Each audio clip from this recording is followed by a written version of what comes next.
Well, good day again. Let's go over to something that I hold near and dear to my heart. That's corn. We grow corn on our farm. I'm sure you all know that already, but and there's a lot of you out there that I'm sure grow corn as well.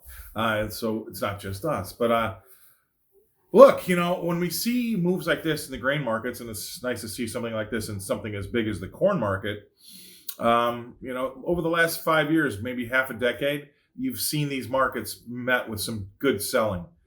This is the first time in a while, probably 4 or 5, maybe 6 years, that I've seen some decent follow through buying, and it's continuing again today. And that's nice to see. So we're attracting new buyers to the market. I don't think it's a panic as such, or maybe even shorts bailing. Maybe a little bit of that on both sides. Yes, that's always going to be the case. But it's nice to see that we've got some good follow through buying. We were setting overnight high records again last night. We've gone a little higher again today.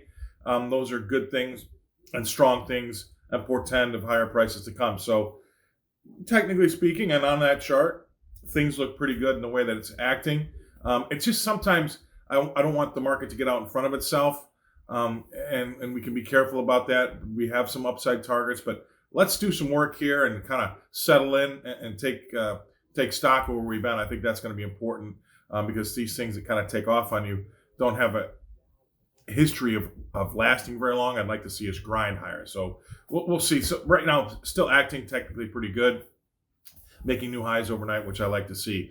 The only thing I don't like is usually wheat chases corn, but now it feels like corn is chasing wheat. That's the only real kind of yellow cautionary sign I've got up in there. I haven't felt like that for probably over 10 years. So that's something we've got a nice and a well-supplied wheat market that's taken off on some headlines, overseas news, and corn's kind of use that as a little bit of an excuse to trade higher. So that's the only cautionary signal, is that it kind of feels like the tail's wagging the dog this time instead of the dog wagging the tail. And I think that needs to be said, because there are relationships between, say, corn and wheat, and that's actually a traded product. And when you see that type of action happen in one, there's going to be a reaction in the other. So keep that in mind. And so that corn can be drug around by wheat if that wheat really does take off. So be careful, a little bit of the tail wagging the dog syndrome here in this one. That's kind of my only real big yellow cautionary signal. And the last thing I'd like to bring up is something that's I talked about when I taught finance over at DePaul, is that speculators it's a bad word. They get blamed for everything, right? That's why the market's rallying, speculators. So that's why the market's breaking, speculators. But let me just tell you, speculators serve a very good economic purpose, because if prices are too low, they'll come in and buy the market and force the price high enough so that it's economically feasible to start making and producing again.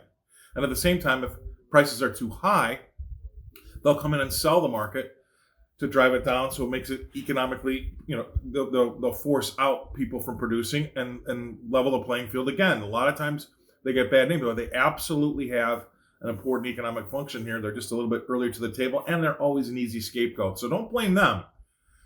So we've got these speculators in driving this market higher, and maybe that's because they're trying to tell us we don't have the corn out there. So let's keep that in mind. They're not always the bad guy. They do perform an economic function, and I think that needs to be noted. So keep an eye on the market. It's really exciting. Lots happening. I'll see you again next week.